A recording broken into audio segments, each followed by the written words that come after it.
We're making these decisions for some specific reasons. We make every decision really with the long-term health of Xbox in mind. And what happens when an industry doesn't grow?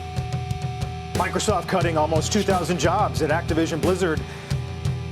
But in no way were we alone in that. Just this week, the video game streaming site Twitch announced 500 job cuts, and software company Unity said it's cutting 1,800, a quarter of its workforce. And this ambition kind of also drove us to kind of try things that maybe we shouldn't try.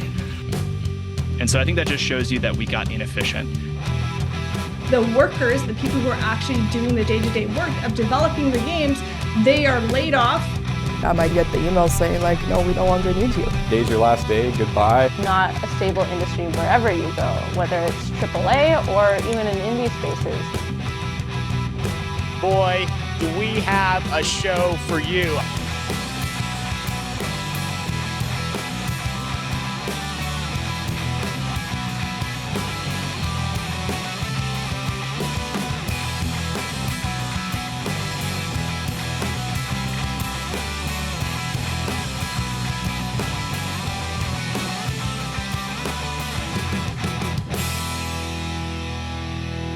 Hello and welcome back to Played Off. My name is Perry, and this is an interview series where we are talking with those directly affected by the layoffs happening within the video game industry.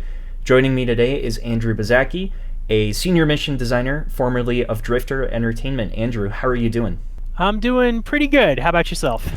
It's another beautiful day in someone's paradise, so the saying goes. I want to talk about the layoffs. That's why we're here and how they've affected you personally. But before we hop into any of that, Andrew, tell me a little about yourself. Sure. I'm a senior game designer. My most recent title was senior mission designer.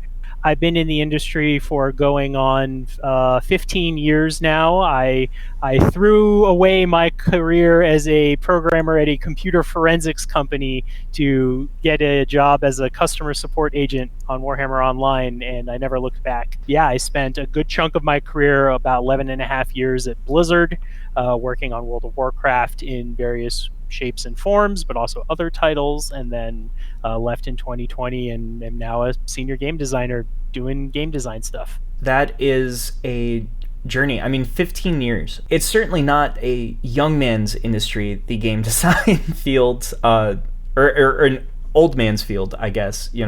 It's a relatively younger medium, and so there are definitely, I'd say, younger folks who I'd say predominantly work in the field. So 15 years, especially for some, is a pretty commendable career. Yeah, for a while, I think the rule of thumb was that anyone who had been in the industry for like over 5 years was a veteran. I can only hope that number has gone up, and I'm helping bring up the average. But yeah, you're not wrong that it's sort of a burn fast and hot, but there are some grizzled folks lurking around in the nooks and crannies. Right, and certainly the reason we're talking today, about the layoffs is not raising that number any favors. But again, before we hop into that, you're at Drifter Entertainment. What projects did you work on there? Yeah, at Drifter, I was mostly there for Superior Vengeance, which was a third-person roguelite shooter that was multiplayer. That was I got hired on to help kind of land that plane and help ship that game, and then we were working on a new project. Okay. That is under NDA. NDA. Yeah. No worries. I will not make you spill the beans on that. Before you're at Drifter, we had talked a little bit before the recording here, but you were at Blizzard, and we spent a big chunk of time talking about working conditions at Blizzard because you were there prior to any of that big expose in 2019 about the crunch and the culture and all the amazing working conditions that they were subjecting people to. Tell me a little about that, because in a way it's relevant to what's happening now. I've definitely seen sentiment that the crunch is absolutely a symptom or result of mismanagement, and I've seen people who are applying that same mismanagement to the reason these layoffs are happening. So I think it's important to talk about, if you don't mind divulging on it some. Yeah, sure. The crunch, like, for what it's worth, I would say that the crunch at Blizzard improved over time, in the sense that there was less crunch, at least in my experience, because I started in QA during Wrath of the Lich King and Cataclysm, and at the end of the project, there was essentially this death march crunch of 65-hour weeks for however long it took until we hit our ship date. And by the time I left in 2020, when I was working on Shadowlands, there was no crunch. There was no crunch that I felt that I mean, the definition to me of crunch is like you don't get an option, right? You're crunching with everyone else, but not having to. I didn't have to do that for Shadowlands, so I would say that did improve over time. But there were plenty of other things at Blizzard that were going wrong under the hood. I mean, as the exposés and all of the news articles now have kind of shown. Definitely. Was it something that wasn't required, but maybe kind of like nudge encouraged? Yeah, especially when I first started, it was like, we can't make you work overtime, but if you don't work the overtime, then that's going to look bad on you, and you're probably not going to last here a while. Like, certainly when you're in QA, when you've just got your foot in the door, you're bright-eyed and bushy-tailed, and like you're joining your dream job at your dream company, and you're willing to kind of take your licks to make this work. I would say that there's definitely some exploitation of the passion tax of working in the games industry there. And as my career progressed and I sort of grew wise and jaded to the nonsense they were trying to pull, I was able to push back a little bit more. But there were also legitimate, earnest efforts to reduce crunch, because crunch mathematically is not a good thing to rely on in terms of like financials and stuff. Yeah. You'd make 40. You make your 40 at regular pay, and then like 20 at time and a half. So yeah, another like 30 hours of pay. You were basically almost doubling your paycheck. Right.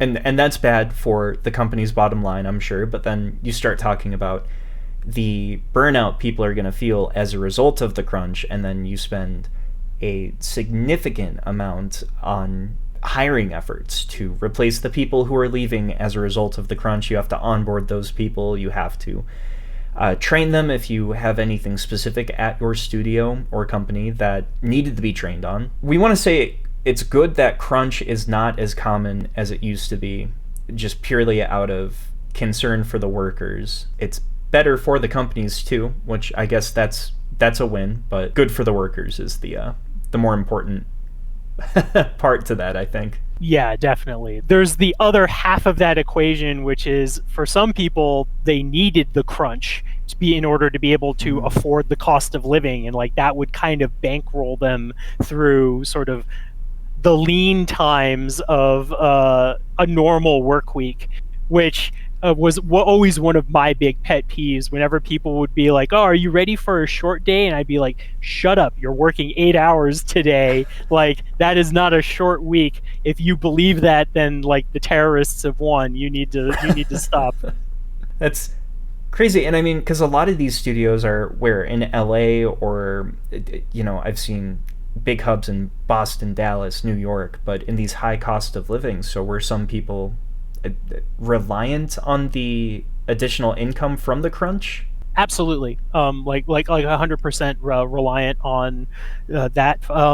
And also roommates. Like a lot of QA I had roommates up until I became a designer, and even then when I was a designer I still needed roommates to live in sort of to live within 20 minutes of work to make my commute. The pay was not great. I mean, Blizzard was already famous for kind of underpaying people, and they've gotten better about it recently because of all of the stuff that's come out. But when I was there, it was certainly like a very big pain point. And yeah, you would, because not only when you're crunching, you're making money, but you also don't have it anywhere to spend it because you're spending all of your time at work. So it's very easy for that like monkey's paw nest egg to acquire, and you sit there and you kind of look back and you go, well, I made a whole ton of money. That was probably worth it. And, narrator, it wasn't. So. Yeah. I want to talk specifically about, because I've talked with another person who has spent time in QA work, but I am curious to see if it differs studio to studio. Can you describe what your day in, day out of time at QA looked like? Sure. QA was pretty regimented, so we had like a 9:30 a.m. we didn't have like flexible working hours or anything like that. Keep in mind, this is 2000. The frame of reference here is like 2009 to about 2015. So anything in the last 9 years is new to me, so to speak. At that time, it was a lot of we would go in. I was a specialist in QA, which meant that I was a little bit more along the leadership track. I wasn't really like a QA lead, but I wasn't just sort of a run-of-the-mill tester. So I was in charge of a team of testers who were doing sort of all of the basic tests. And we were testing items and trade skills for World of Warcraft. So it was almost sort of a get in, see what new items have been added in the last few days, add those, and then basically add those to checklists of here are the things we need to check. We have a battery of things we need to test. In items and trade skills, it was a little more granular, right? Because every single item in World of Warcraft is ostensibly accessible and can be spawned in, and you can kind of check these very basic things. But then there's also some qualitative testing of like, are you getting, is it dropping properly? Or whenever like a new system would come in, we would be testing the features. And we had professional certifications and everything. There was a big push to get everyone ISTQB certified, which is the international standards of quality testing. A lot of that was like, how do you test efficiently? How do you build test plans that are comprehensive and robust and kind of find all of these different things, and then poking the edges of whatever you're looking at to find the points of failure, and then putting bugs in, and then when they get fixed, checking to make sure that they're fixed. That sounds definitely similar. It's always interesting to hear what one role is like within one studio versus what it's like as another, because there is that leeway, but there are definitely studios where roles might mean one thing and you're actually doing another. It's good that you ask this question, and I anticipate that you will need to ask this question basically with every person you talk to, because you're going to get a wildly different answer, I think, every time you talk to someone, even though they might have the same title as someone else. Even to go off of that, you've been level designer and senior mission designer, correct? Yeah. What's entailed with that? What do those roles look like at Blizzard? Are you a level designer at Blizzard, or? Okay. No, when I was a designer at Blizzard, I was an associate content designer, quest, which basically meant I was a quest designer for World of Warcraft. So I was building quests for that. And then when I left Blizzard, I went to Hardsuit Labs, and there I was a level designer on paper. That ended up getting a little squirrely too, so I'll be happy to tell the differences between all of those. So when I was so when I was at Blizzard, as a quest designer, I was in charge of. Have you played World of Warcraft? Mucked around in it some, but sure. Never took the full deep dive. Yeah, I would say that there's a lot of stuff in World of Warcraft, right? There are raid bosses, there are dungeons, there are classes, and there's also like the areas that, like the world of Warcraft, and those all fall under all of the other designers. And basically the bucket of everything else that doesn't fit into another design category, as well as the quests for World of Warcraft, were handled by the content designers and the quest designers. For example, I made a quest line if I'm making a quest line where you go talk to a farmer, and the farmer says, "Hey, these rats are eating my pumpkins, and I want you to stop them. Go squish 15 rats for me." I am naming the farm. I am naming the farmer. I'm creating the farmer. I'm creating the rat enemy. I'm naming the rat enemy. I might be assigning the abilities to the rat, although an encounter designer might take care of that. I'm writing all of the quest text. I'm setting up how many rats you need to squish. Like, what does that look like? All of sort of the trappings of a quest. And then even up to the point where, okay, turning it in, and he says, "Hey, thanks. By the way, I've got more quests for you." Like, setting up that whole chain falls under the purview of a quest designer. So we touched a lot of stuff. And then when you get into the spot where you are doing level design, what does that look like? Sure. I actually ended up being more of a quest designer, right? I went over to Hardsuit Labs to be a designer on Vampire the Masquerade Bloodlines 2 before that project went through its own set of trouble. And there I was basically tasked with joining. They didn't have a quest team, so to speak. They had sort of this idea of, like, for them, a level designer was someone who helped sculpt the playable spaces that the player was in. At Blizzard, that meant, like, actually building out the terrain and, like, the caves and the carving out the roads. That's what their level designers did. Whereas at Hardsuit Labs, their level designer was like, you're in charge of, like, this entire block of the world.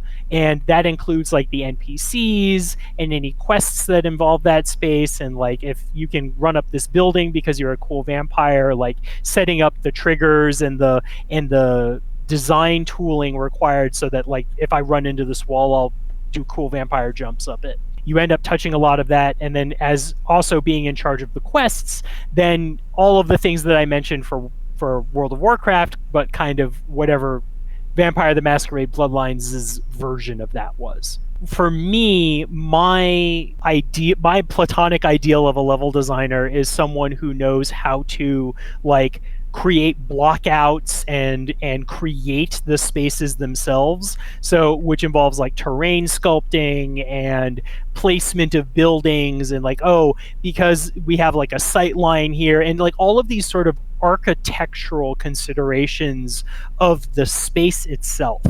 And I do not put myself in that category. So I would say no, I don't really get to design levels in that sense.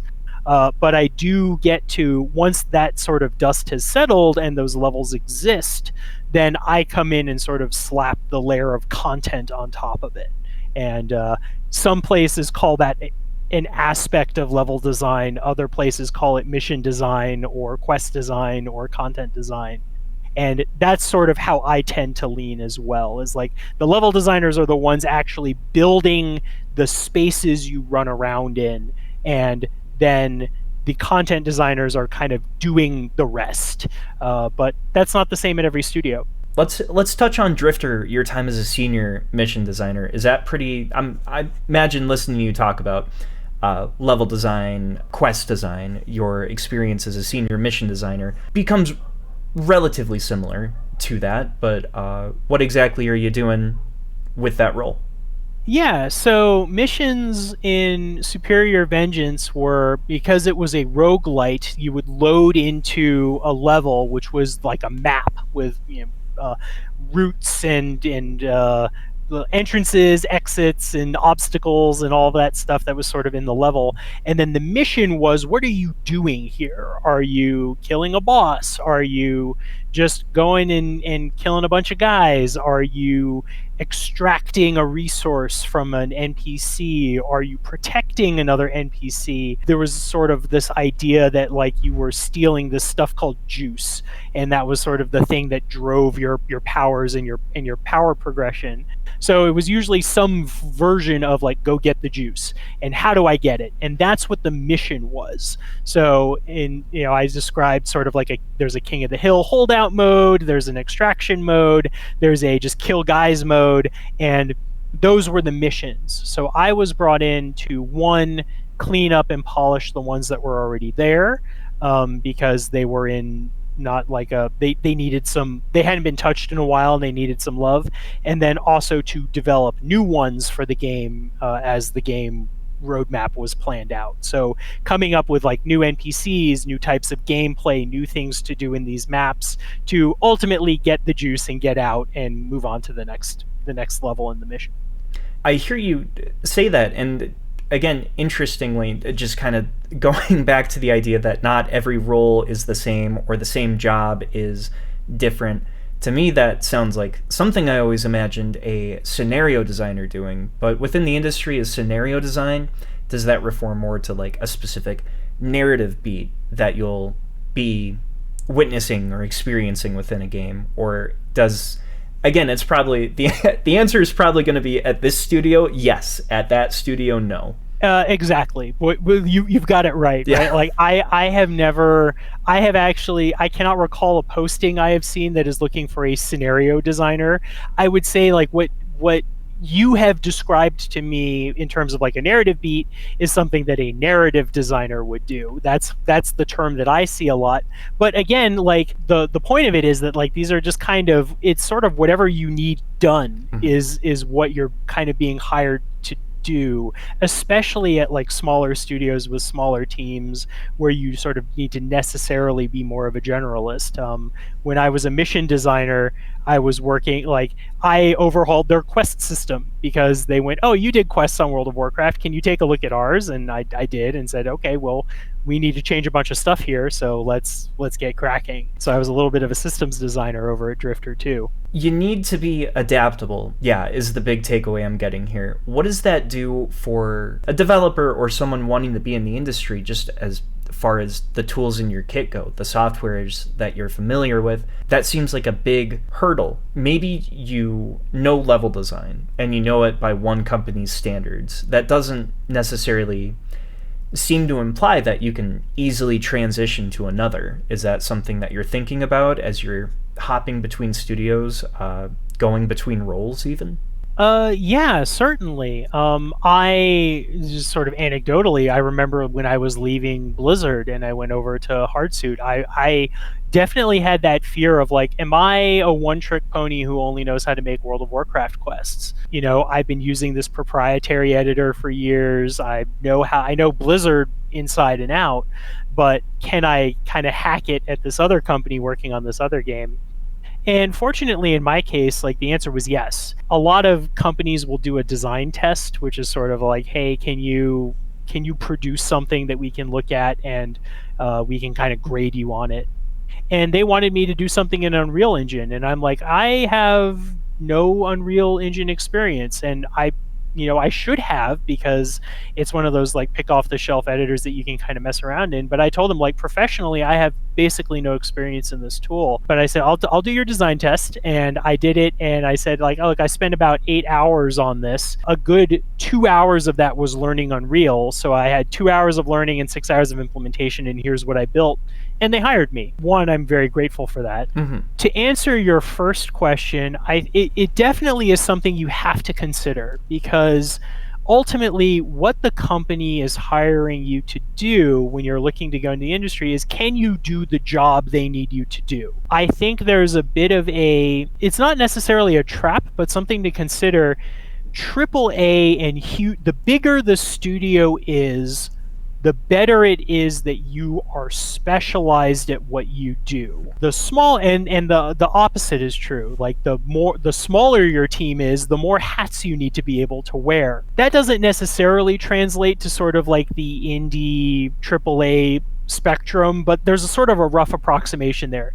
At Blizzard, we had a team of like 200 artists, right? They don't need me trying to make something in ZBrush or 3D Studio Max. Like that is a waste of everybody's time at Blizzard. I should go to an artist and say, hey, professional artist, make me professional art to fit this quest I'm building. And then they can rely on me to build a professional quest that will do all the cool things that a quest needs to do, that will showcase their awesome art. So that level of like siloing works really well in the AAA space.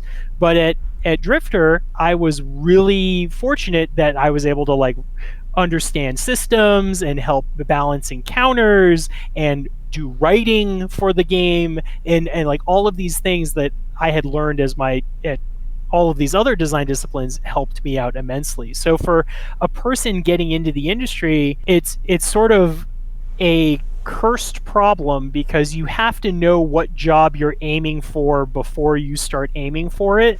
So if you know you want to be at like a small indie-ish studio, then maybe it's worth trying to kind of learn a little bit about a lot of things. And then if you're trying to go to like a AAA company, you really need like that deep dive experience of like, we want you to animate, we need an animator, your animation portfolio needs to be immaculate. That difference between T-shaped, generalized, specialized, all that fun stuff, super important in the industry. I want to pivot now and talk a little more specifically about your time at Drifter. Any of the work of the day in, day out that you were doing aside, what was it like working there? Yeah, it was a lot different from, I mean, we touched on this in sort of my last response, but it was different so in as much as it was a much smaller team than I was used to. In terms of designers, there was one other person who was like, I was really the only person working just on the missions, and then working within the levels I had another designer that I was working with regularly, and then there were two other designers who were doing a lot of the systems for Superior. So it was a team of four, the four designers plus our creative director doing design work for an entire game, coming from Blizzard where the Quest team alone was like 20 to 30 people. That culture shock of like, oh, I'm responsible for a lot more stuff, and if it doesn't get done by me, there's a chance it doesn't get done at all. So there was definitely that responsibility of like, okay, well, I need to kind of hit this and work on this. So there was a lot more that fell under my umbrella. But working there was great. You know, I got along well with the team. The project was fun. It was an interesting game to work on, and it was also a great. You know, speaking of Unreal Engine, the president of Drifter was one of the like general managers on the Unreal Engine at one point. So he like knew the engine like the back of his hand. So there was a lot of like Unreal experience there, Unreal Engine experience there that ended up like being really beneficial for me to learn more about, you know, a different tool and how to work there. Nice. So it was overall pleasant, you know, no odd conditions. It's certainly not like your earlier time at Blizzard where you're exposed to, you know, crunch and other not so great working conditions. It's pretty amicable, pretty easygoing. Definitely, yeah. The conditions were great. The pay was good. I had good work perks. I was fully remote. All of these good things were happening, and the game was fun to play, and we were all vibing really well together. So yeah, it was a pleasant experience. I was enjoying my time there. Nice. And how long was the time there?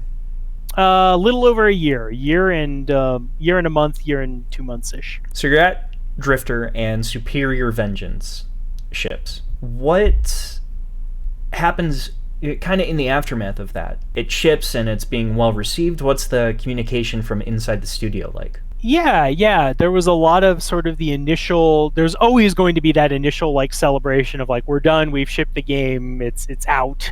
And we had come out of like early access into like fully launching 1.0. And that was sort of a big milestone. Everyone's feeling great. I was used to like Blizzard's player numbers, which are like easily in the tens to hundreds of thousands at any given time. So like looking at this game from a small studio, like, and it's in the hundreds, I'm like, okay, it's in the hundreds, and I'm looking at everyone else, and they're all going like, hell yeah, we've got hundreds of players. I'm like, okay, this is good. Like, I can celebrate along with everyone else. I understand now. This is great. The vibes were good at the start, and then you know, unfortunately, like interest just kind of waned in the game. Like people weren't. I mean, people were playing it, people were enjoying it, people were having fun with it, but ultimately, it did not have sort of the like viral takeoff, smash hit success that meant that like we were fully funded forevermore. Did that kind of wane in interest influence anything within the company? Any decisions being made?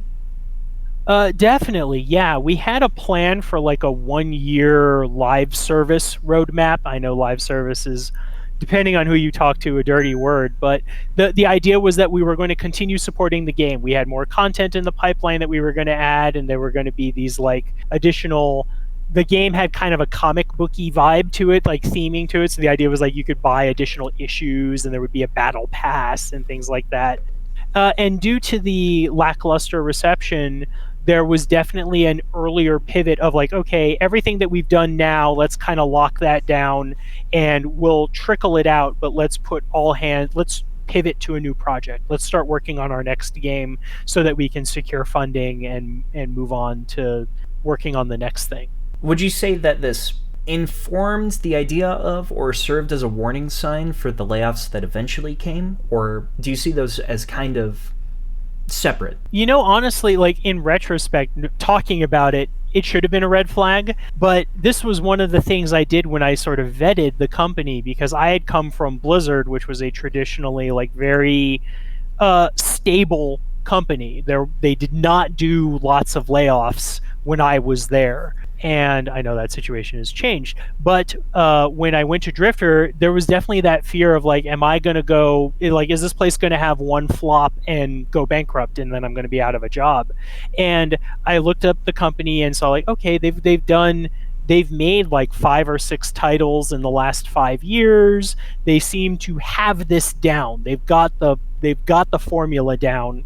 So it should have been a red flag, but it didn't really trigger for me because I figured, okay, they know how to kind of take their lumps and keep moving. So yes, this is a downbeat, but we'll rally and we'll secure the next game and everything will be fine. Like I was not expecting the layoffs. I think especially in the state that the industry is in, just in terms of so many, especially in the AAA space where it takes sometimes anywhere between 6 to 8 years to put out a single title. 5 or 6 games in 6 years is great. You know, I don't know if the output changes necessarily when we're talking about a smaller studio as opposed to like Sony, right? But that is a really good pace, and I think you'd look at that alone and see that, oh, there's stability here. The fact that they have put out game after game after game shows that they've got it figured out. They know what they're doing. I would be safe here.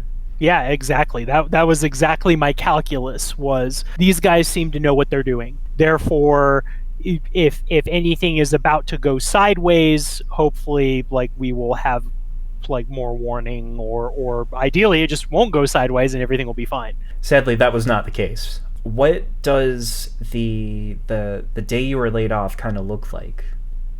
Oh yeah, I wouldn't be on this talk show if I had managed to keep my job and everything would have been fine, right? This is the fun part of the show where it takes a little bit of a dour turn. But, no worries. It's also the reason we're here. Yep. I got in to work, so I logged onto my computer and went over and was like pulling the build and checking Slack. Slack was pretty quiet that morning, so I'm rolling in. I've got my breakfast or whatever, and it was definitely because the company was like no more than 40 employees, so they were able to kind of lock everything down. But essentially, what had happened was the C-levels had the founders had locked down Slack, and when they saw people were coming online, they would post like, "Hey, you got time to hop into a meeting?" And I get that, and you get that sort of vague like, "Hey, you got a sec for a meeting?" And I see no one else is talking, and the thought did cross my mind of like, "Oh, I wonder if I'm getting laid off." Like, I know what this smells like. And I said, yeah, sure, I got time. So I hopped in because I didn't have any meetings or anything like that. And it was very much the like, yeah, I was meeting with my boss, who was the CTO, who was the other like the creative designer. And he basically said, yeah, we don't have funding for our next game. money is very tight. We have to do a reduction in force, and you are impacted by this. So you are effectively laid off. And I'm sorry. I really wish we could have worked together from his end. And we're sort of exchanging niceties at that point. And then at that point, I'm like, okay, brass tacks. Like, what am I getting in terms of severance and things like that? And he said, you're getting paid. You're getting one. This was on July 11th. So he says you're getting paid for, like, you're getting your July paycheck, and then you're getting one more after that. So you're getting one additional month's severance. And I said, great. And then my health benefits run out at the end of July. And then that was sort of it. It was like, hey, here's sort of the deal. And then I would say within an hour or so, I was like locked out of Slack. My accounts were deactivated, all that stuff. And then I got sort of the termination paperwork from HR. And I found out that they had I don't have the exact numbers for this, but my gut tells me that they laid off about 75% of the company. I would say that, like, out of the 40 people, like 25 to 30-ish probably lost their jobs, and they had a skeleton crew of 10 trying to like hang on to anything. But that was my day. It was all over in about like 30 minutes to an hour. And then I went downstairs to the bedroom where my wife was still like asleep, and I said, hey, I think I just got laid off. No, I got laid off.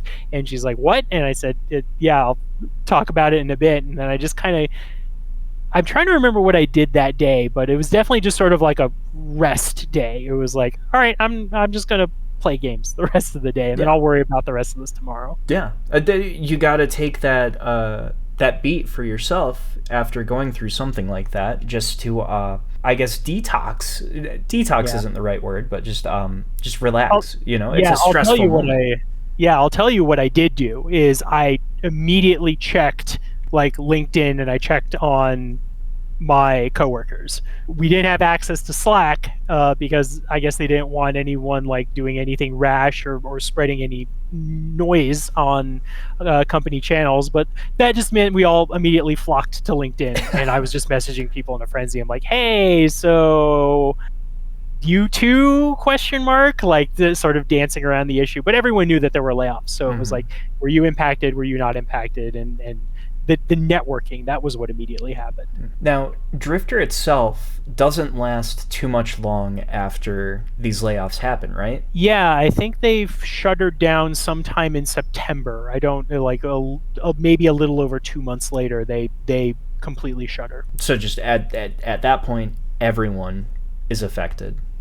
Correct. Yeah, everyone was out of a job at that point. Right. It sucks. There's no easy way to say it, because it's really easy to look at these headlines, these articles, and say like, oh, this studio closing down, and think about maybe the output of that studio and what they've done, as opposed to the people necessarily affected. I think at a certain point, maybe at some point last year, before these layoffs were a little more endemic than they were, if a big place like Rockstar had shut down, the headline would read more of Rockstar, creator of Red Dead Redemption 2 and Grand Theft Auto, closes.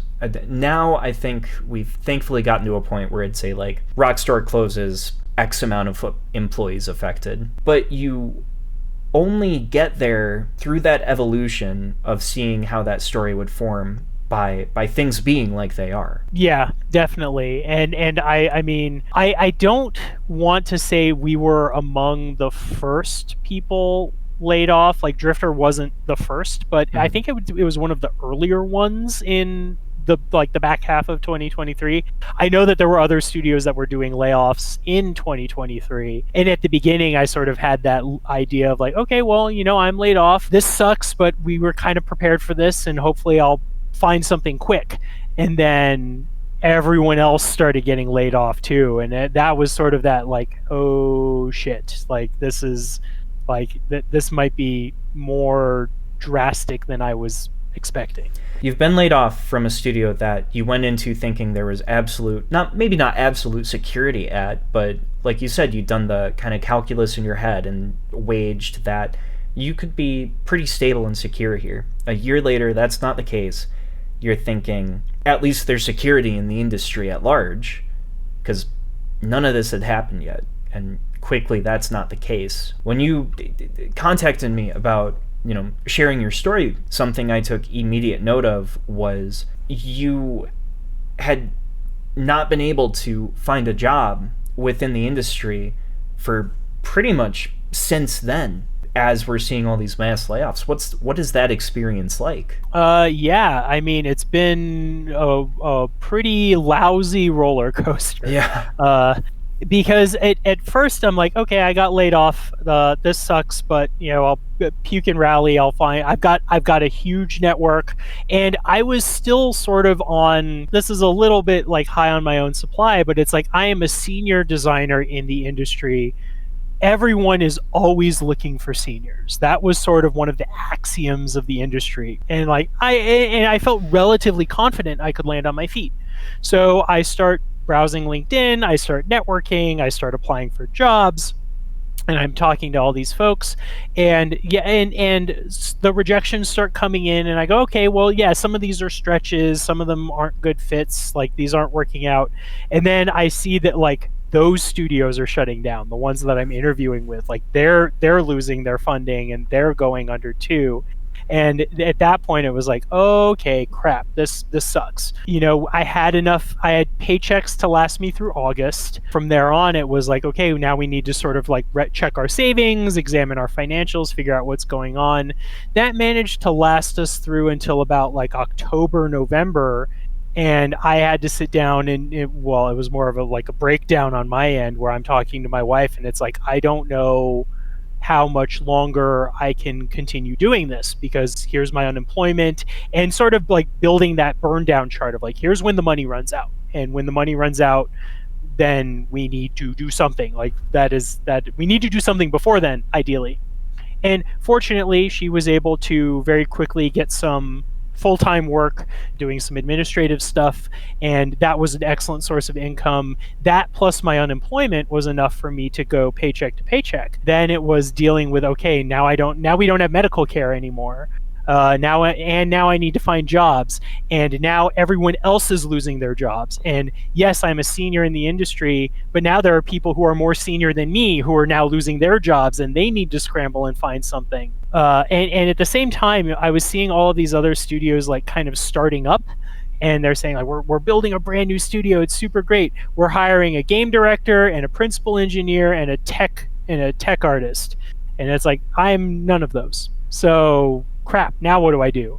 And it became this like sort of, the panic definitely got to me a couple of times where it's like, I don't know if there's going to be a spot for me. And it was stressful, right? Where we had to cut back on expenses.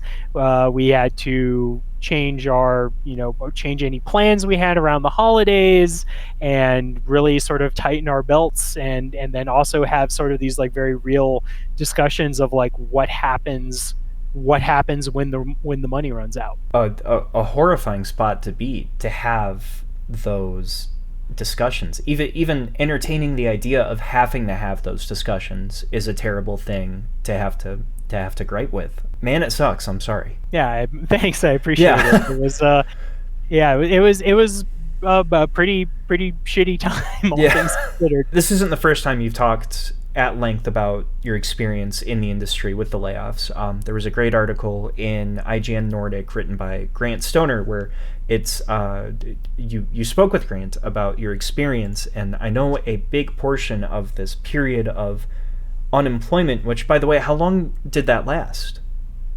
Actually almost exactly 8 months of unemployment. That's insane. These 8 months of unemployment, a big concern was healthcare, and medication was playing into it. What is that like? Do you care to delve into that a little? Yeah, I'm more than happy to. I mean, like like I told Grant, my wife was on my healthcare. Our healthcare expired in July, so that first couple of weeks was just scrambling of like, refill our prescriptions, get these things done. We need to make sure that we have these maintenance meds taken care of. And then I figured, okay, well, I've got my refills, and this is enough to last me a couple of months, and by then I'll have another job, and it'll be great. And then when I didn't have that other job, it was like, okay, now what do we do? And one of those medications was, when I was insured, it was like $20 for a 3-month supply. And then that jumped to like $260 for like a 4-week supply or an 8-week supply. And the calculus I had to make was, I was weaning off that medication anyway. I guess I'm just going to do that because I don't want to spend that $260 on a medication that isn't going to, that I was supposed to be trying to get off anyway. But for my wife, my wife had a bunch of medications that she needs, and we had to scramble to get. And fortunately, when she was able to land her job, like we used like GoodRx and all of these like techniques, and thankfully one of the pharmacists like looked at this and said, actually, we have a version of this that is like, instead of a gel cap, it's just a regular tablet, and it's a third of the price. Like, yes, please, like give us this. But something that we didn't have to worry about, other than like, oh, I need to have a meeting with my doctor to make sure I get this prescription refilled, became a like, you have a week to fix this. We need to fix this. How do we fix this before like bad things start happening to our health? And that's what a lot of that was like. And then also wrestling with Medi-Cal, which is I am eternally grateful that I am on Medi-Cal, and I have been on Medi-Cal for these last couple of months. But like the filling out the forms and going through all of that song and dance, and like being uninsured for a couple of months was like, all right, I guess I'm just going to try very hard not to get sick and not to run out of medicine. I'm going to make the decision myself that I'm just not going to get sick. I won't will it to happen. Yeah, no problem. Yeah. Not a great way to operate, but it's something you were kind of forced into. The choice you're left with as you're looking at these savings that you're relying on grow thinner and thinner, you're watching your medication prices skyrocket at the same time. That's 1,000% increase, going from 20 to 200. That's insane, and that's got to be just as stressful. Yes, it was extremely stressful just looking at the money, but it's really it sucks that we're in these sort of like financial burdens, and I know that there are other people out there who were worse off than I was when I got laid off. I had some savings, we had a buffer, I was able to file for unemployment and collect unemployment.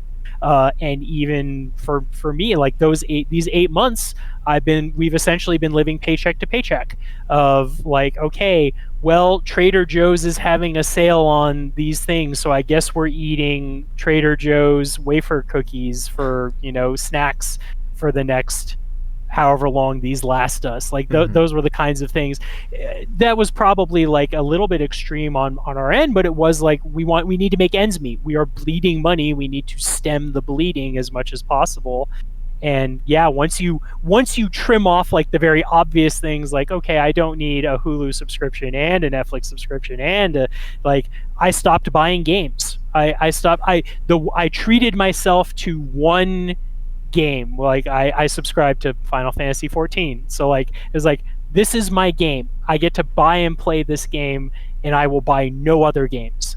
And my wife had a bunch of like subscription services as well, and it's like, okay, we're cutting those out. And even still, that just stems the bleeding, and it becomes then it's a question of, it never got to the point where we had to go, do we pay for groceries or do we pay for our electricity bill or anything like that? But we were getting there. It was the trend was certain. That's a scary place to be in.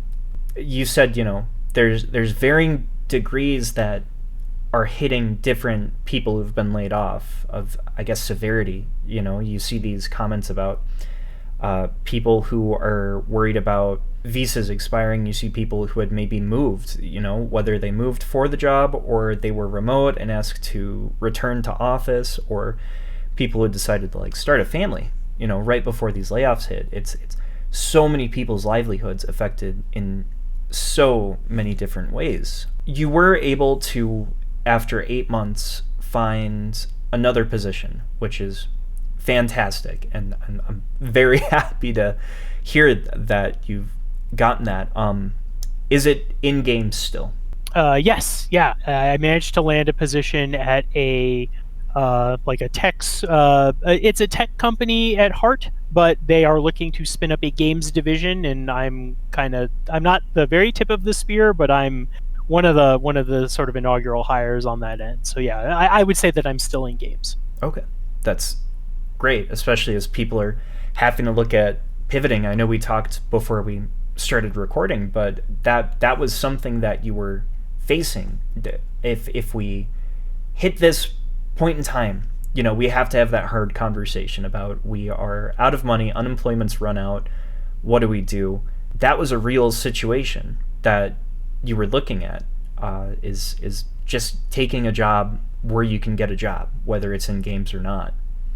Yeah, absolutely. And I mean, I was having conversations with my peers and my friends who were still at Blizzard, and one of the, in an attempt to cheer me up, was like, there are a lot of transferable skills. Like, you'd be a great manager somewhere else, or like you could you have a good attention to detail, and here's sort of like the other things you can kind of pivot to. I could always fall back on my programming, my very, very rusty programming skills, but that was there for me to fall back on. But I did have to plan an exit strategy from the industry, because the industry is, I would say, is still going through these sort of not death throes, right? But it's having this really traumatic time period, and during that, the chance of securing employment is not really a guarantee.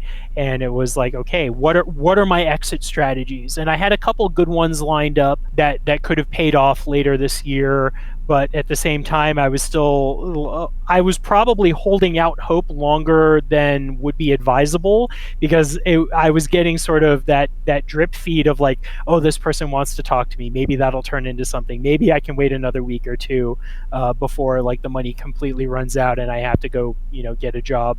Like, the thought did cross. I love, I don't know if you do sponsorships on this, but I love Chipotle, right? And like, Chipotle pays, you get pretty good Chipotle perks if you work there. So I was like, oh, okay, maybe that's maybe that's an avenue for me, or maybe I'll go work for a corporation like IT or something like that. What does that do to you, I guess, emotionally? Because clearly your passion is within the industry that you've been working in. In fact, games are probably what drove you to want to make games yourself. What is the reality of looking at this industry that you have wanted to be a part of and have been a part of, and having to exit from that? It hurts. It stings, right? The games industry, I think in general, I don't want to speak for everyone, but like, I feel like there is this sort of a general vibe, an unhealthy attachment of games as our identity,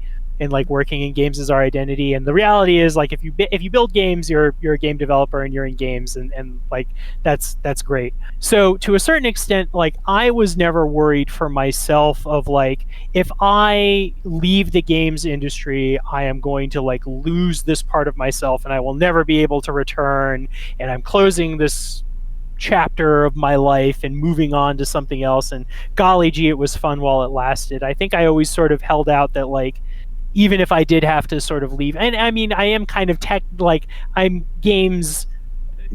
still in the games industry, but I'm kind of teetering at the edge, right? There's never really been any doubt in my mind that I wouldn't be able to get back into games, but like, how long is that gap going to be? What am I going to get when I leave the industry and get like a tech job or a part-time job somewhere?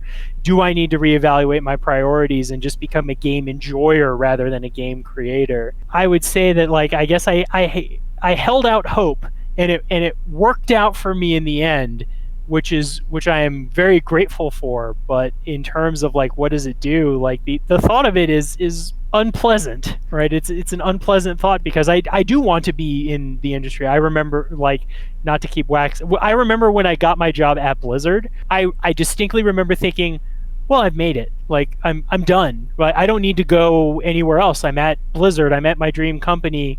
Yes, I have to kind of work to get. I don't know where I really want to end up at this company, but this is the company I'm going to retire at. Blizzard famously has these like service awards. They give out rings if you're 15 years, and you get like a crown at 20. And it's like, and I remember thinking like they're gonna have to come up with new ones just for me, because I'm gonna stick around for 30, 35. I'm gonna retire here, and I was 20 something at the time, 40 years. Yeah, it'll be great. So, and I don't think that's ever really left me, but it's sort of a like where am I going to retire from is now kind of up in the air. Right. To tie back to the conversation we kind of had at the very start of this, that line of thinking, they're going to have to make a new one to deliver to me when I retire. Is that line of thinking reasonable to have in the industry anymore, in your opinion? Do you think you can stick with one studio and ride it all the way through the length of your career, or are recent events showing us otherwise? Well, yeah. So to answer the first part of your question, that is a completely unreasonable expectation to have. I fully believe, and not just sort of like recent events.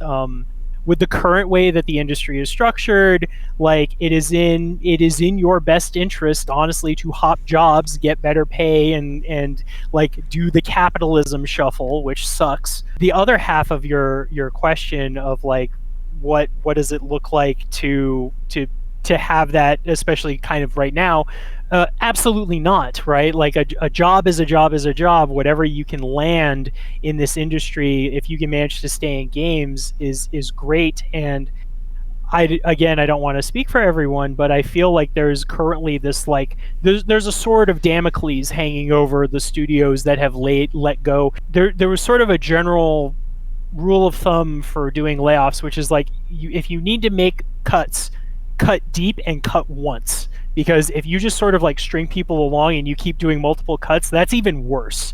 And we're seeing some studios doing that, like these sort of traditionally stable houses of like there were just recently more layoffs at Respawn, and like they've already been hit before in the past, and it's like that really sucks. In terms of like, can you build a career that way? I think if you do and you manage to pull it off, you are extraordinarily fortunate. And by all means, if you can get away with it, great. Is it any sort of assurance at this point? I think is no, not at all. To kind of jump into the heart of it, what, in your opinion, is going on within the industry that's making all of this occur? Yeah. The theory that I ascribe to is, with a grain of salt, like I've done about as much internet research as the average maybe a little bit more than the average internet user has done, but I subscribe to the belief that the pandemic, the beginning of the pandemic, created a boom in games. People were staying home, people were playing lots of games, there was a lot of money floating around. Investing in games was a great idea. These companies came in and started sort of buying up studios and spinning off studios and funding and getting the ball rolling, and everyone's riding high on this and everything's great. And then the reality sort of sets in of like, oh, this is a long-term project. I'm going to mess up this part of the explanation, but like the interest rates are climbing up, so borrowing money is more expensive. Therefore, these big companies that have made these sort of big investments that are not, and like they're facing the financial hardship, and they're going, oh crap, we need to cut stuff, let's shutter these studios. That will be a huge cost sink that is being removed. That is, I think, the major driver, certainly from like the big companies that are doing these layoffs, because you see something like Drifter, and Drifter is like, we're a small company, we tried to get funding, we don't have funding, we shuttered, like we ran out of money, so the company doesn't exist anymore, is a world different than Embracer Group, right? Going like, oh, we have, I think they were the ones who famously said like, we made a bunch of like very risky investments and they didn't turn out, so now we're just cutting all of them loose. And like that is sort of the other half of the coin. And that's the one that really kind of rankles. Do you think those two sides of it, but between these larger studios, smaller studios, are linked somehow. Smaller studios, you've got to get funding. And how do you get funding if, even with the bigger studios, you're seeing this mass forced exodus of its employees? Smaller companies got to get funding. Is there any reason that shareholders or investors should be looking to these smaller studios anymore with the kind of current state of the industry? That's interesting, because I think there's been sort of the Overton window has sort of shifted a little bit towards these smaller companies. And I think the guy at the Oscars, whose name I don't remember, sorry, Oscars guy, who said, like, we need to be funding, instead of funding $200 million movies, we need to be funding 50, instead of funding one $200 million movie, fund four $50 million movies. Instead of fund 50 $4 million movies.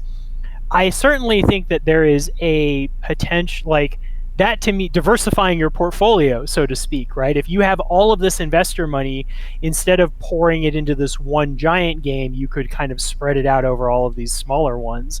That means that the bigger company is going to take a hit. I like what you like, and it was something I wanted to touch on that kind of popped into my head when you mentioned the shareholders, is what they are currently doing.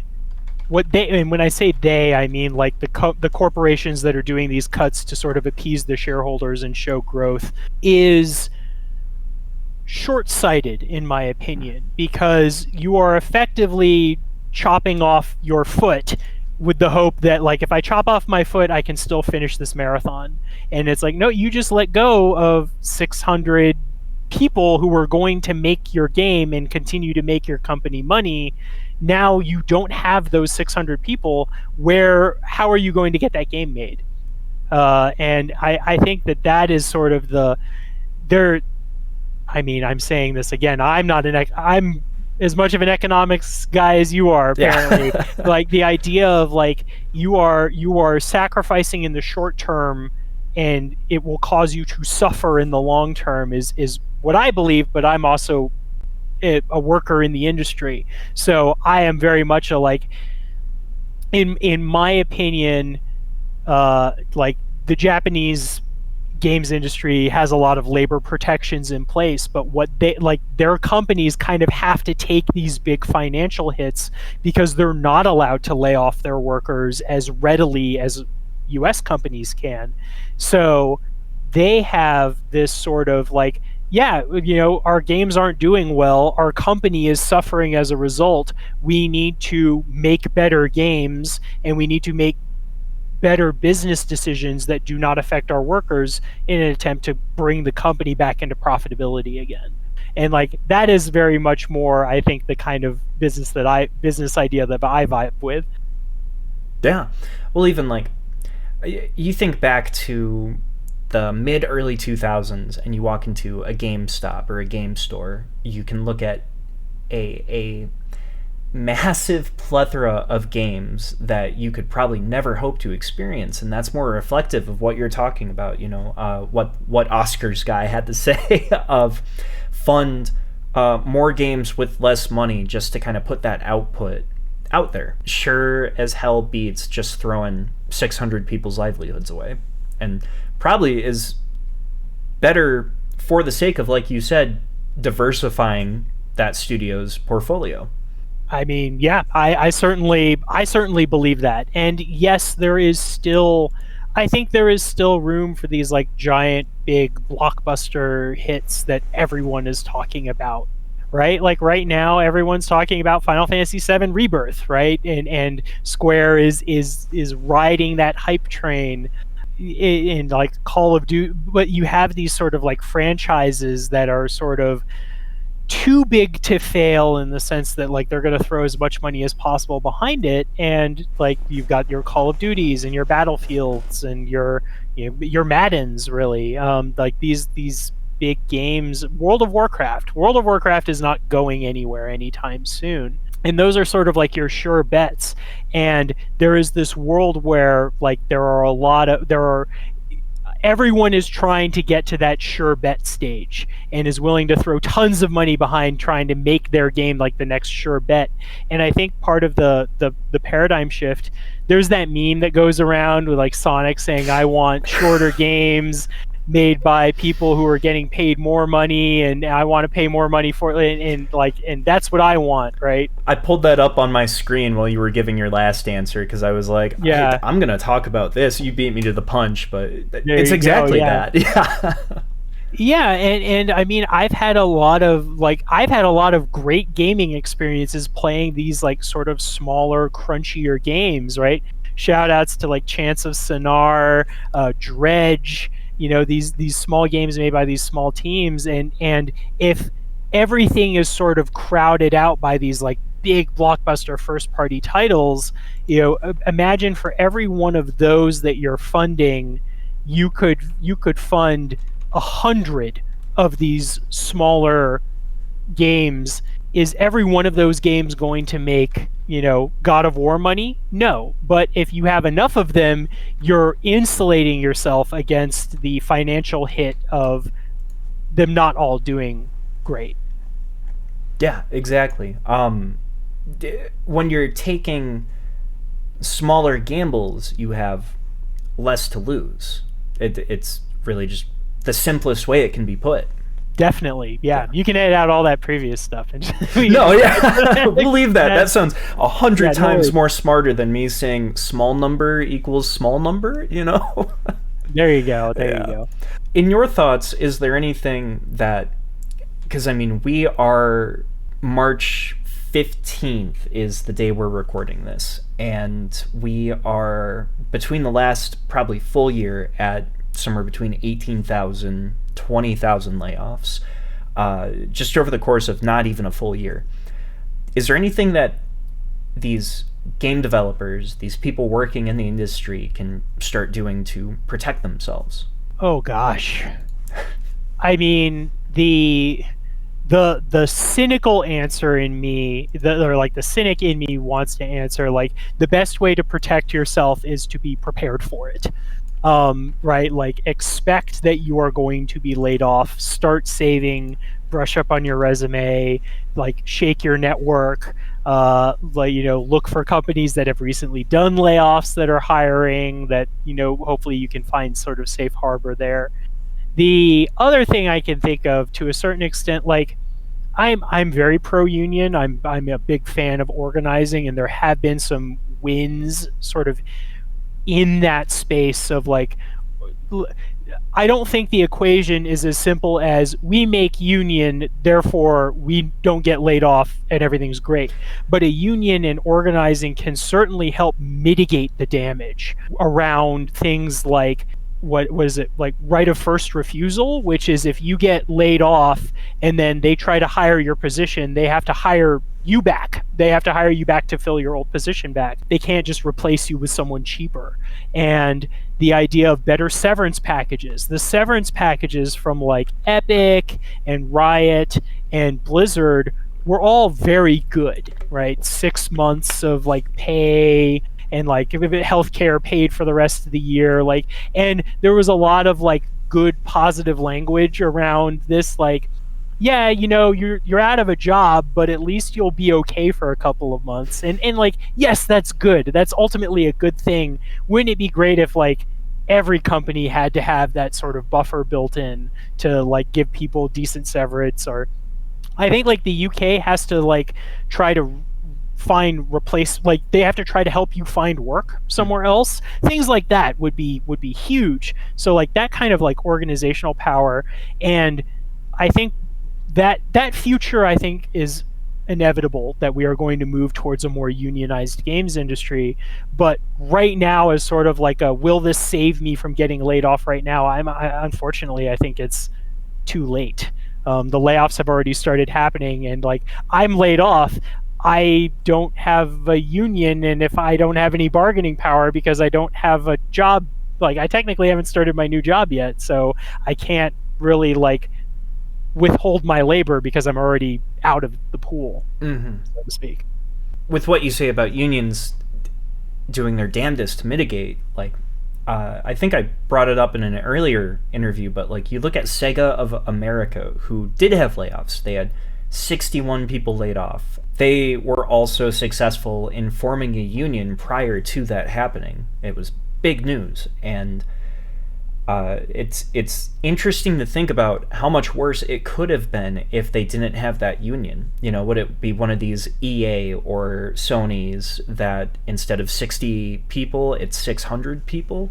You're right, like, unionization is definitely the path forward. It's not as simple as an answer as this will prevent things from happening as we're seeing, but it certainly makes them a hell of a lot better to navigate.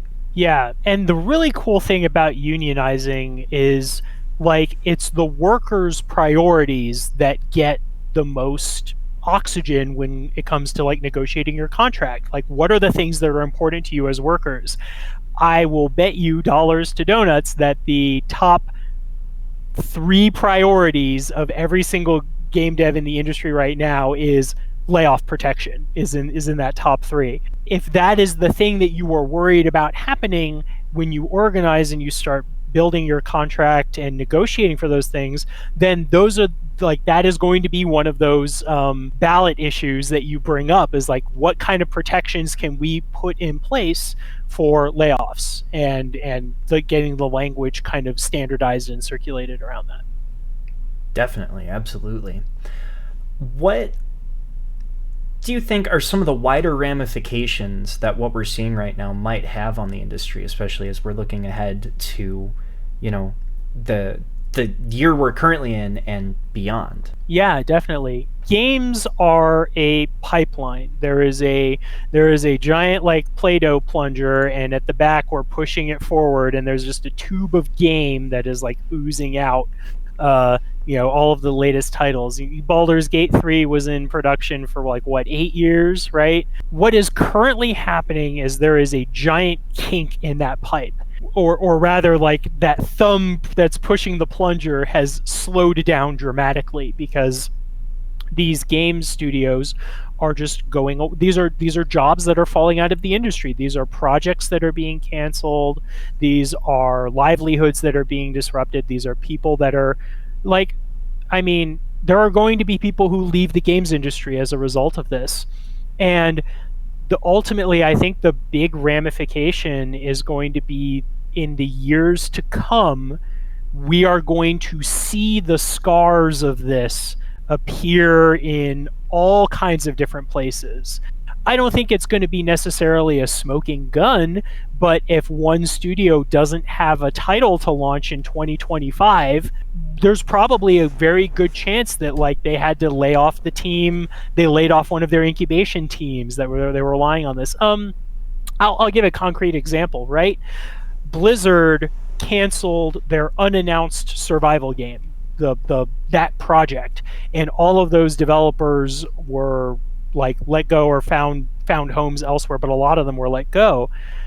That game is probably never coming out. It's never going to see the light of day. That is a product on their slate that is now a hole on their slate. They can't say, we were going to release that in, I'm making up a date here, I don't actually know. We were going to release that in 2027. 2027 now has a big unannounced survival game shaped hole in it. And that, what's going to happen? Are they going to try and get something out sooner that's rushed? Are they going to just eat that and say, oh, we're having a lean year this year?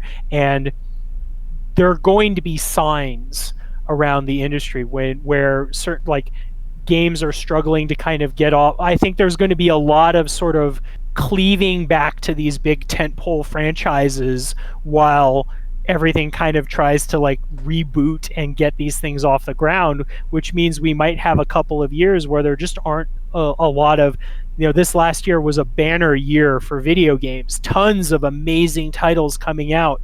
I don't think we're going to see that, a year like that, anytime soon, not only because it was a watershed year, but also now because so much damage has been done that just rebuilding the pipeline to where we can have those conditions for another banner year are, like, potentially ever we're going to see something like that again. Yeah, like you said, it was great. It was also, I'm very glad people started to recognize at the end of the year, you had all these sentiments about 2023 is the best year for video games ever. thankfully, gratefully, had a lot of people say, was it though? Just because, like, hey, here's this whole economic side of the pile that is not being talked about merely when you're speaking of Baldur's Gate 3 and Spider-Man 2 and all that. You gotta wonder, too, as we see studios start to rely on these big tentpoles, like you said, like, for example, Spider-Man 2. Insomniac, unfortunately, suffered those leaks a couple months ago where their whole pipeline was kind of laid out, but you also, I believe that was before the layoffs at Sony happened, which Insomniac was affected by. So who knows if that still looks the same, you know? What was it, like, oh, expect Spider-Man 3 in 5 years or whatever. Not right. Probably not anymore. You wonder how even these big studios start to operate. Are the layoffs happening so that they can retain enough money and stay afloat so they can make that game and have it come out in whatever year, 2027, whatever? But also, how are you going to make the game without those people? It's a very precarious and unknowing time within the industry, and you're right to say, like, there's ramifications and aftershocks that we probably can't even begin to imagine, just because it's going to look very different as much like the roles within studios versus what they might be at different studios. Each studio's takeaway from this is going to be a different lesson. Definitely. I think you're going to see a lot of these, like, a lot of these problems and a lot of these ramifications showing in these different ways. And like the thing, I think the way to kind of look at it is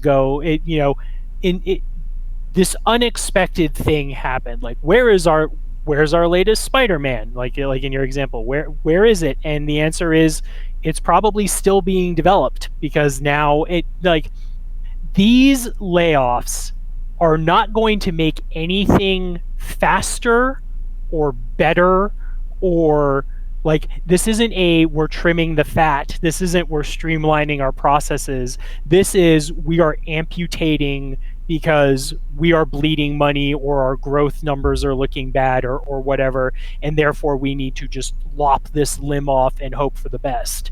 So if anything, we will be lucky if, like, Spider-Man does come out in 5 years. If Spider-Man 3 comes out in 5 years, then that means that, like, those people who were laid off were probably working on an incubation project that, you know, they were working on Spider-Man 4, or they were working on some DLC for Spider-Man 2, and now that's never going to see the light of day, and you'll just never know about it. You'll just never know that it happened unless you're one of the Insomniac people. And it's one of those things where you're going to have to read between the lines and look for the holes from, like, what the companies were traditionally doing to what actually gets delivered. Again, go back to the Spider-Man example. There was a trailer floating around, I think within the last week, on Twitter, and part of the leak revealed, the leak from months ago revealed that there was supposed to be a live service, not MMO, but definitely multiplayer, multi-dimensional Spider-Man game coming out. And the trailer for that just leaked, but that's been canceled too. And no one really would have known about that if not for the unfortunate leaks. But that's exactly it. It could be that that's the studio or the segment of that studio that got canned. It could be DLC for Spider-Man 2. It could be Spider-Man 4. There's no way of knowing, and I think we're fortunate to have an example within this Spider-Man analogy of this web of destiny, whatever the name of the title was that got canceled. But that's probably a casualty in what the industry is facing. Yeah, absolutely. Like, in terms of cuts, in terms of making these big cuts, like, the nice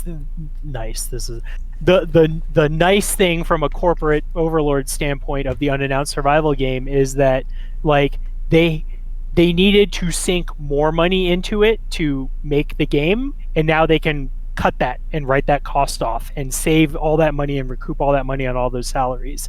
And, like, yes, now we don't have to worry about paying all these developers all this money, and we don't have to worry about funding this for another 5 years for this game to come out. but at the same time, like the other half of that coin is like this game is never going to come out, and we're never going to get to enjoy that. So, like when it comes to cutting things, the things that are in development and the thing like the multiverse Spider-Man, the Web of Destiny one is like it was probably in a very nascent state. They're probably still prototyping it, still messing around. They haven't been able marketing budgets now, especially for like first party titles, the marketing budget is equal to the development budget in a lot of the cases for these big franchises, so they don't have to worry about marketing it, so they can save all their money on that end. So these are sort of like for better or for worse, like the low-hanging fruit from a bean counter standpoint of like we can just sort of lop this off and not have to worry about this what we've already, the money spent has been spent. We can't unspend that money, but we can stop spending more money on it, and those are the ones that are the juiciest targets. Yeah, the canceled unnamed Blizzard survival game, the Spider-Man MMO type. You know, there's probably hundreds of titles that we just will never know about that were going to happen, and maybe a decade from now when things like NDAs expire, we'll find out about some of these things. But I wager we're going to be finding out about a lot of stuff that never got to see the light of day.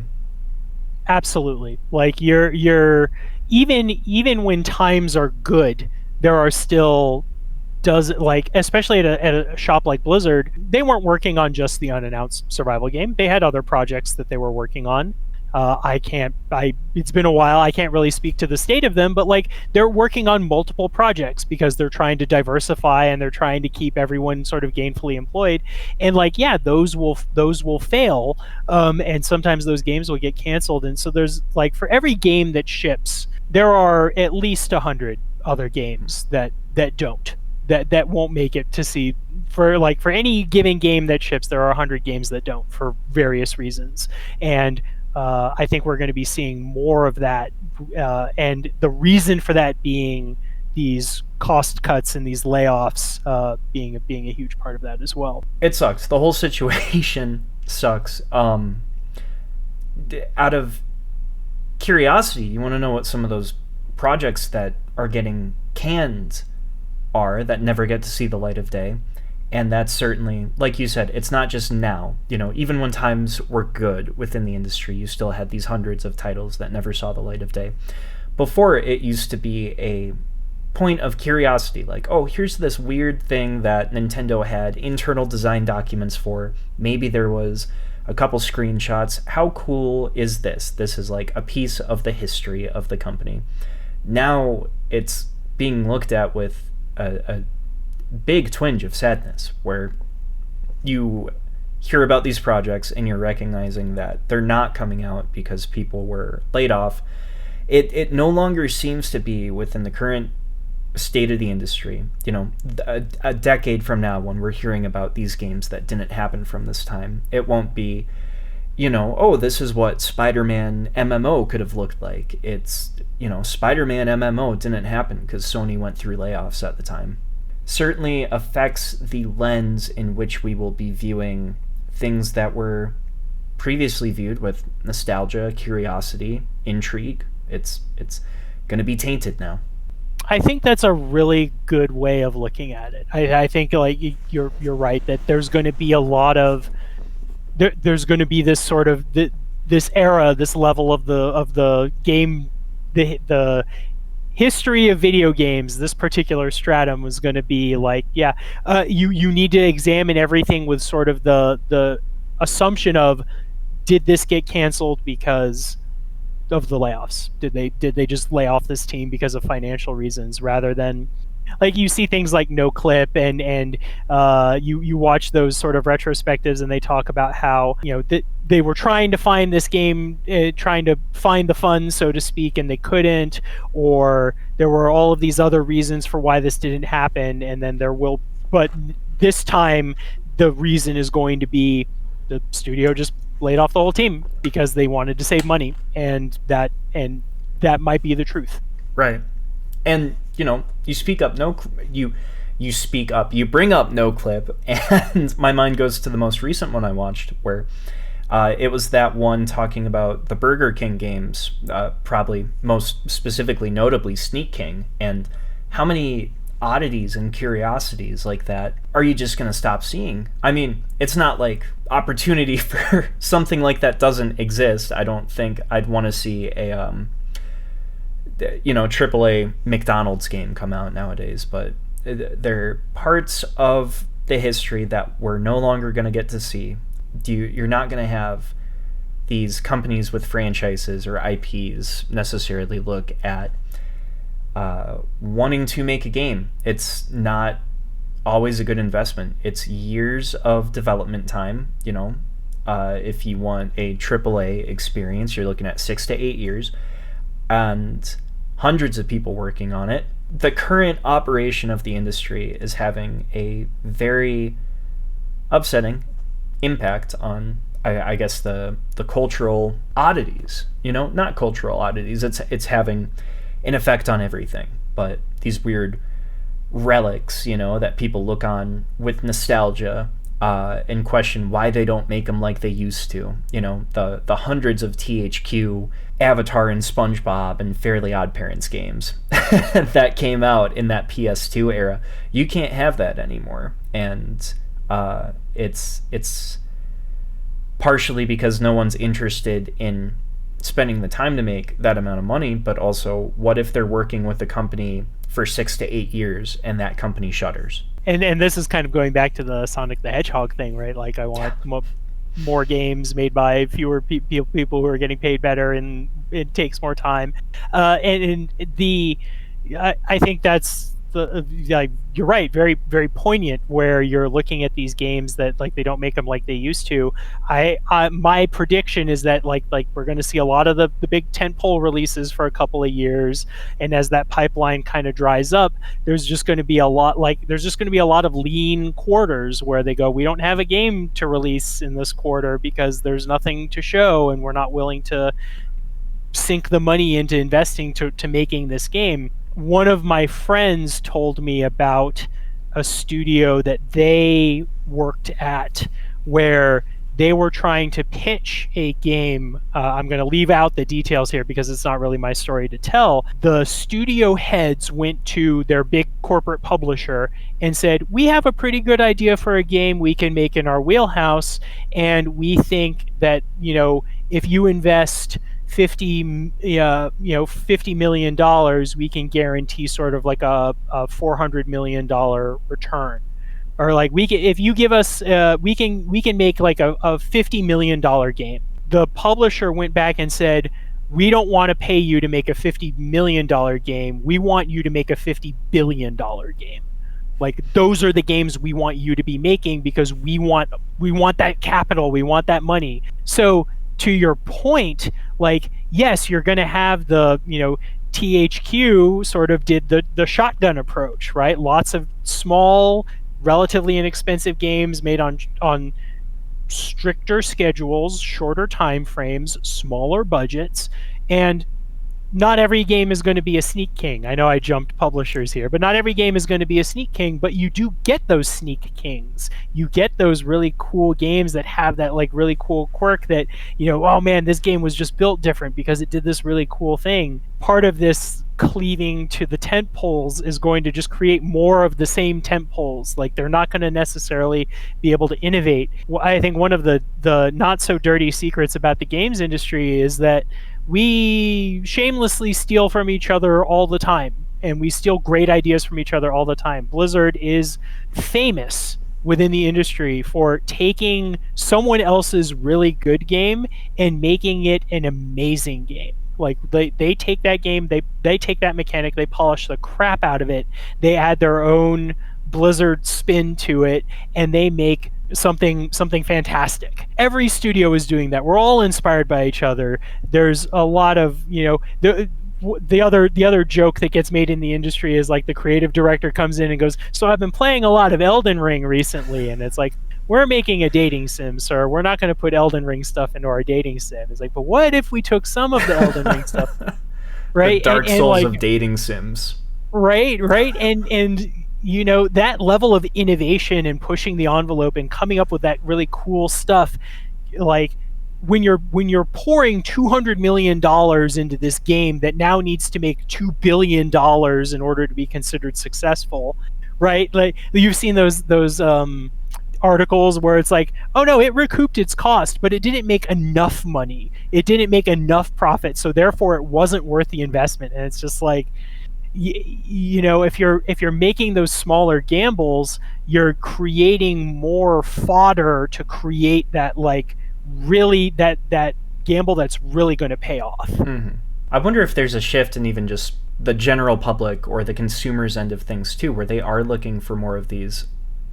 Maybe that meme is working and people are seeking out these experiences. You look at the success of like smaller things like Hi-Fi Rush, or even just more recently, Balatro is a huge success. Everyone loves Balatro, and that was one guy? That's incredible. And those are exactly the types of games that the Sonic meme is talking about. Here we go. I want shorter games with worse graphics, made by people who are paid more to work less, and I'm not kidding. Like, I've seen a couple other takes related to that of those games are being made. You have the Dredges, the Cocoons, the Chance of Sonars, the Venbas, to name a couple of the standout ones from last year. And you have the Balatros.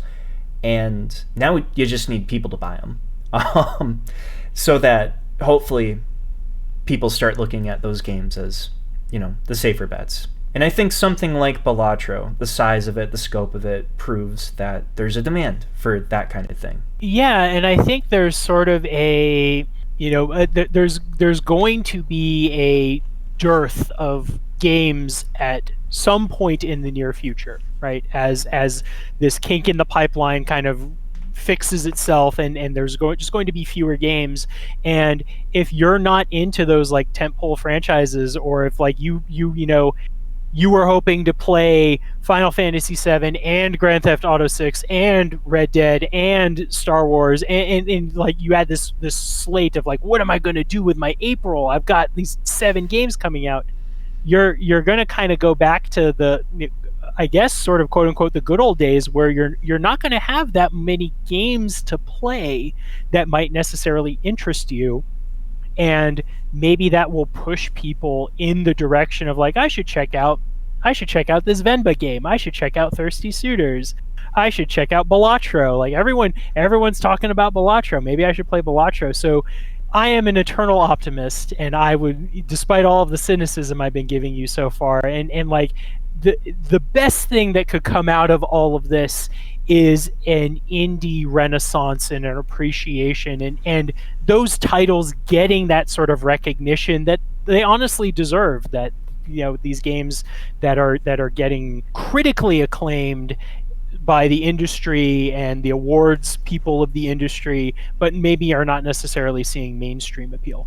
Yeah, and I think there's definitely an effort on even outlets who have kind of recognized that, like maybe indie is the future, or indie's where the really cool stuff is happening, especially shout out to the Indie Informer with Jill Grote, who is that's the whole shtick of the Indie Informers. We're going to talk about the indies coming out this week, and we're going to review those, games like Spider-Man 2 Be Damned, let's talk about Chance of Sonar. And that's cool, and I hope we see more places like Indie Informer to highlight that, or people to take an interest in consuming that type of game, or just consuming that type of media. How do people find out about the next Chance of Sonar, Yeah, and certainly without all of these extra like big blockbuster releases coming out, that gives them more room to breathe for the people who are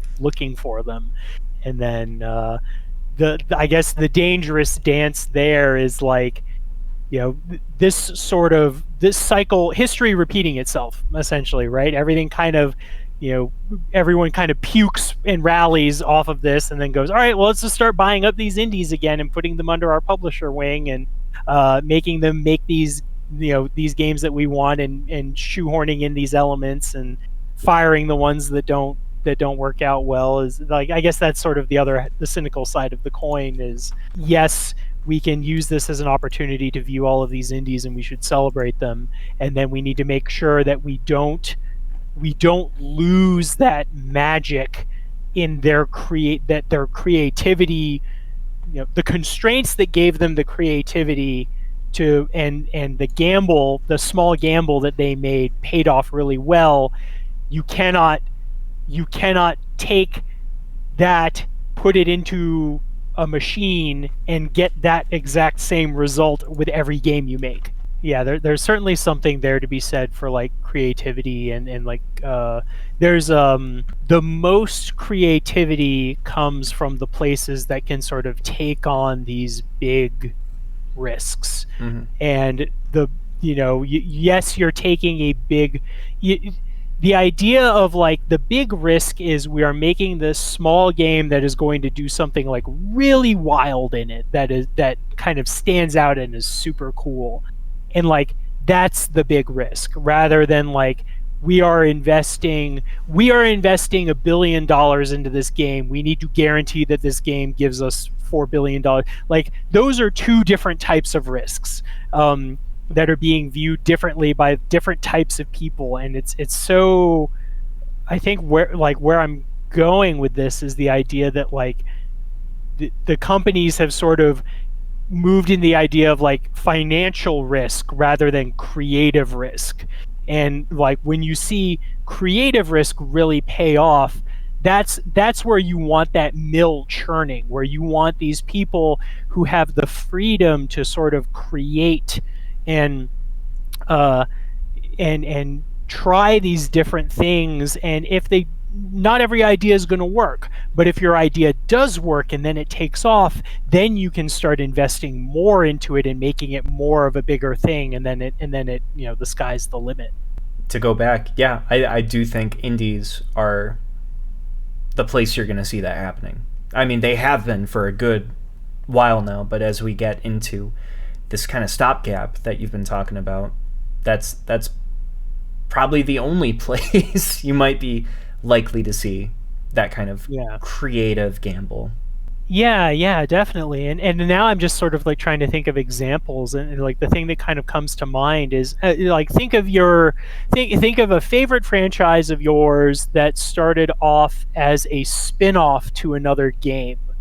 And then like where does that go? The one that comes to mind to me is Persona, the Persona series. The Persona series is a spin-off of the Shin Megami Tensei games, and they were like, what if we added this like slice of life school kid social calendar thing on top of our like super dark JRPG, rock paper scissors game.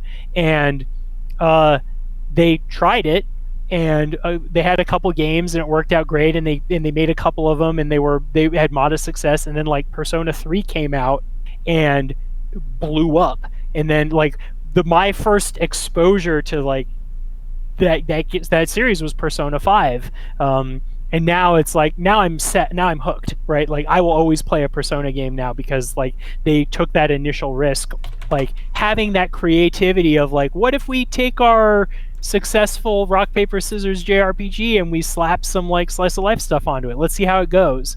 And like from a smaller company, they weren't banking on that game making them $1 gajillion, I don't think, to keep the company afloat, but they had the ability and sort of the leeway to take those risks. And I think that's something that we're losing with this current wave of layoffs, is now all of these big corporations, which were originally very sort of open to the risk of like, we've got money, we can try and spin these projects off. And now that they're going, oh crap, we need to be more conservative, let's just cut these risky endeavors off right now and damn the consequences. And you're just losing that now. You're losing that ability to take creative risks because now the financial risk is too great. Yeah, exactly. Look at Capcom and Resident Evil 4 and the fact that at one point in time that was Devil May Cry. Devil May Cry is this weird spin-off sister series, just entirely development linked, there's nothing lore-wise that connects them. You wouldn't have Devil May Cry without someone proposing a wacky idea for the next Resident Evil game. And the studio was like, we don't want that for RE4, but we'll take that for something new, And Devil May Cry gets they get 3 good sequels to come out of that, but then get this whole kind of genre that forms off of it. Maybe someone would have eventually came along and made Bayonetta, but Bayonetta absolutely has its roots, and so the games industry, like you said much earlier, is all about stealing ideas and polishing them up. When you allow these creative risks, that can breed whole new genres. I don't have the feeling that you could get Devil May Cry made today just because of the investment strategy you are seeing. Yeah, absolutely. Like anything that has any sort of like really major risk behind it, and I don't want to say everything because I'm hearing some like whispers in the grapevine that like there are publishers who are signing and funding games. Like there are games that are still getting funding, but like the riskier it is, the more likely it is to not like that window of acceptable risk on the publisher end, I imagine, is now much smaller than it was before. So these like really risky swing for the fences kind of ideas are not necessarily getting picked up by publishers, and yeah, those are games that we wouldn't necessarily see. Now, Andrew, is there anything that you're looking to, as we kind of close down this episode here, plug or point people towards, or mention, is there any way that people can support you or support others who have been affected by these layoffs? Yeah, thank you. I mean, like you said, somewhere upstream, I've managed to find employment, so I'm good. But thank you. I would say that if for those of you who are in the industry who are tuning in, check in on your friends and peers. I know it's been a tough time for all of us, and lend what support you can. If it's just offering to network or help out, you never know where like a referral or a good word can help convince someone. Like the person who hired me was one of my former mentors, so like having that connection was great. And for those of you who aren't for those of you who aren't in the industry or don't have industry connections who are listening in, supporting your developers, the best way you can do it is sort of listening to them and what their needs are and lending support. If someone posts a GoFundMe and they're working on a game, and you can afford to kick them a couple bucks, I'd say like every little bit helps. And find if there those people kind of float onto your radar, seriously consider it. Yeah, absolutely. I want to take the time to go into 2 things. One, there's no way to support this show. I know you mentioned like sponsorships or anything like that. I don't take those, and I don't want to. It feels like the worst thing in the world to make money off of having people share their stories about being laid off. So if you want to support the show, don't. Do what Andrew was saying and look at these GoFundMes, look at people who are struggling that you can support. Take that route. Don't give me a single penny.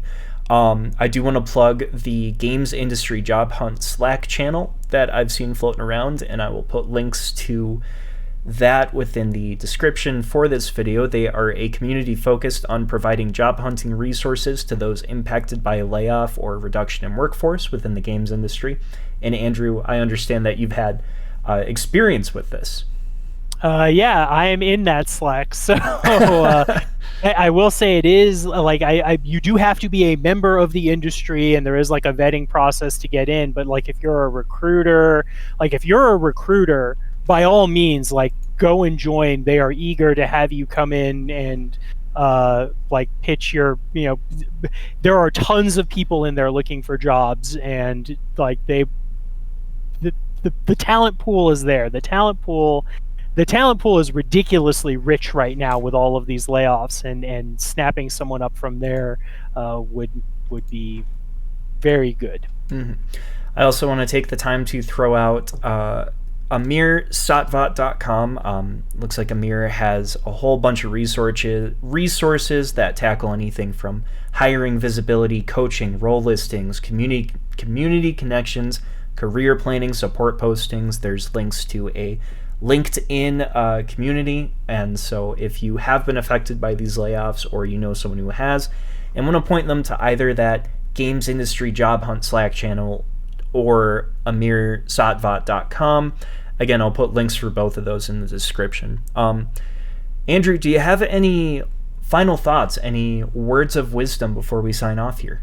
I mean, words of wisdom, gosh, I think I'm an eternal optimist. There is a light at the end of this tunnel, and I can only hope that as many developers as possible make it out to the other side, and that, I guess, in terms of like words of wisdom, the thing that worked for me, prepare for the worst but hope for the best, and that ended up working out for me. I am very much a man of persistence. I lost count of the number of cover letters I wrote and applications I made, and eventually there was the one that I did get hired for. So the best thing I can say is, like, hang in there, use your networks. So I guess my words of wisdom are for those of the people who are impacted by the layoffs. Hop in the Slack channel. There's tons of people there who are willing to do like resume reviews and portfolio reviews, and do what you got to do. This is a very tumultuous time. I think we're going to see the after effects of it for some time in the future, and yes, there is, like, games aren't going anywhere. This isn't sort of the crash, the video game crash of like the 80s, where the fate of video games is in peril. There will always be video games, and that means there will always be a need for video game workers. So if you are still interested in sticking around and being involved, there will be a space for you somewhere, and it's just a matter of finding it, is what I hope and believe. That is great, and I think the perfect place to end us out on. I have been Perry Gottschalk. This has been Andrew Buczacki, and for Played Off, thank you so much for watching, and you have yourself a great rest of your day. Bye.